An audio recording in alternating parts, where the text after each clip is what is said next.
Georgia voters elected incumbent Democrat Raphael Warnock for Senate in the Peach State's runoff election last night, marking another loss for pro-Donald Trump candidates in the 2022 midterm elections and solidifying Democrats' hold on the upper chamber of Congress. Warnock received 51.4% of the vote, while GOP challenger Herschel Walker garnered 48.7%. That's with 98% of the votes counted at the time of this taping. Here's Herschel Walker conceding. So I want to say I'm never going to stop fighting for Georgia. I'm never going to stop fighting for you because you're my family. Because I'm a winner. We all winners, so we're all winners, and that's what I want to say. We're all winners, and I want to say God is a good God. God bless you guys, and let me tell you, stay together. Continue to believe in our elected official. Always, always cast your votes, no matter whatever is happening. Cast your vote for all that, and God we trust. Commentators on both sides of the aisle reacted to the runoff results. Let's watch. Was on the part of the Democrats. I felt it, you felt it, but we don't change anything. We have the same people in place in leadership, same people in place apparently at the RNC. Perhaps that's not changing. We just keep doing the same thing over and over again. I'm pissed tonight, frankly. Reality is Raphael Warnock already won this seat. The fact that he had to win it twice is a result of Georgia still retaining some aspects of Jim Crow, which they doubled down on with this new voter law that produced long lines. It didn't have to happen. A shortened period in order to do this. Instead of 9 weeks, only had 4 weeks. They cut off the last weekend. Voting ended on Friday of last week. They didn't get that second weekend. They killed souls to the polls right before the election. Republicans in the state of Georgia have done everything. And Brian Kemp, he may look good because of what he did with Donald Trump and resisting him. But Brian Kemp is one of the authors of the modern day Jim Crow residue that has created, because Republicans want to guarantee themselves these statewide elections. In this case, they were defied by a very multiracial coalition of voters. Maybe you can explain to me, Briahna, how a runoff election is an aspect of Jim Crow. I'm open to it. I don't know what the argument for that is, but... Joy-Ann Reid seems more upset with her candidate winning than Laura Ingraham did with her candidate losing. I'm a little confused about that.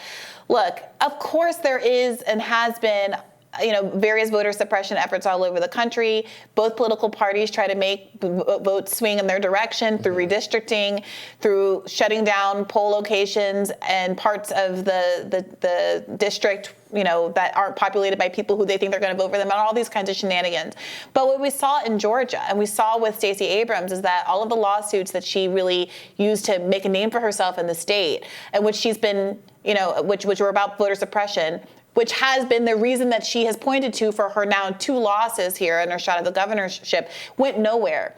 They were all unsuccessful. We talked to a reporter who had really done some great investigation into whether or not the money was kind of ill spent on a law firm that she overpaid for, that happened to be run by a former, campaign worker of hers, campaign manager of hers, and also a close friend of hers from law school. I mean, there's a lot of messy stuff going on there with Stacey Abrams that has really kind of undermined the credibility of some of the claims that the voter suppression was the but-for cause for her loss and for other losses in the state.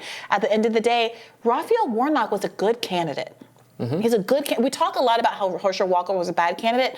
Raphael Warnock was a good candidate. He's a minister at Martin Luther King's old church. He has been very respectful in his criticisms of Herschel Walker, respectful of his legacy as a football player, understanding that many people in the state really admire the man for reasons outside of politics. He talked about the issues. He ran a good campaign. And I think it's time for Democrats to really think about recreating that, because what you can't really change in the same way that you can, have good outcomes with candidate choice, is the fact of parties trying to wrangle outcomes, people redistricting, racism existing. I saw a friend of mine from Georgia who's a public defender and a journalist was saying, this would have happened in any state. Don't try to act like Georgians are more backward or more racist than anyone else. People vote along partisan lines. That's what happened here. And don't try to overmake the case that this was really fundamentally about racism. Yeah. Also, Warnock won. Don't forget that Warnock actually won here. I agree with all of that. On the Laura Ingraham conservative reaction side, I understand the frustration. They should feel frustrated because they were expected to do very well this midterm, the red wave, et cetera, did not happen. Stunning disappointments everywhere outside of Florida, virtually everywhere. But it's interesting to hear her blame the RNC, or saying there should be new leadership at the RNC. Something I'm hearing from a lot of conservatives right now. Ronna McDaniel is the chairwoman, and she is running again to be the chairwoman. And there's a lot of people in conservative media who wants her to be. They want someone else. I've heard Lee Zeldin's name floated, the New York Republican who did pretty well but didn't win. And some others. Harmeet Dillon is a Republican attorney who's entered the race. So there's a lot of frustration with leadership, with McConnell, with McCarthy, with all those people. But it doesn't seem to me, and maybe those people are making really bad, foolish decisions politically, strategically for the Republican Party. But those people did not want Herschel Walker to be the candidate. Those people did not want Dr. Oz to be the candidate. It's saying it's Trump's fault and Trump's fault alone. And people go, oh, you're just so anti-Trump or something. But it seems just transparently obvious to me that Trump, the problem is the strategic issue. Maybe you like Trump because you like his policies and you like these policies, but he put forth candidates who were not good. But did Trump really just bust in the door like the Kool-Aid man and say it's going to be Herschel Walker or bust? There weren't other candidates. Sometimes there's a shallow candidate field and everyone ends up kind of just coalescing behind somebody. Jeff Sessions, the senator, tried to, and I don't agree with his politics whatsoever, but he tried to reclaim his old seat. I think he would have done better than Herschel Walker. You think he would have done better than Herschel Walker? Yeah. Because at the end of the day, it's hard to beat an incumbent. And it was the same thing with Brian Kemp. But Jeff Sessions was not currently the incumbent, but had been in office for a long time. Sure. In Pennsylvania, they absolutely had a stronger candidate that Dr. Oz prevailed over.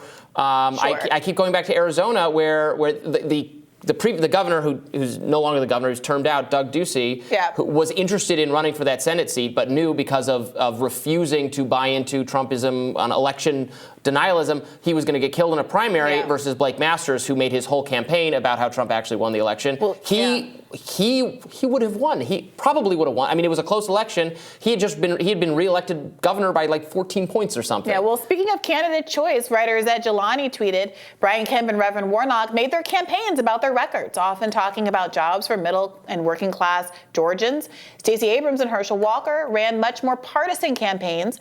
Georgia's a pragmatic state, slowly entering purple status, easy races to call.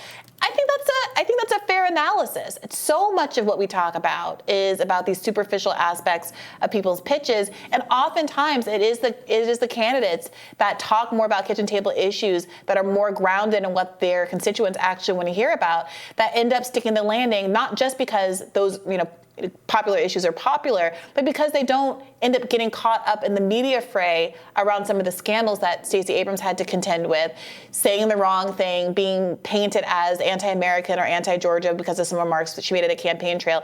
Reverend Warnock, as a pastor, as someone from the state who has deep ties in the community, I think was just really able to navigate those waters better. Yeah, I think he did. I think he clearly did that. And Herschel Walker, I hear he has a nice vacation home in Georgia that he visits from time to time, but now he can go back to where he really lives. Yeah, I don't think he has much of a future in Republican politics, but people on both sides sometimes like to elevate their losers to permanent hero status. Stacey Abrams obviously got a lot of that. I think her time in the spotlight should also come to a close. But from your lips to the DNC's ears, we'll see what happens. All right, we'll have more Rising for you after this.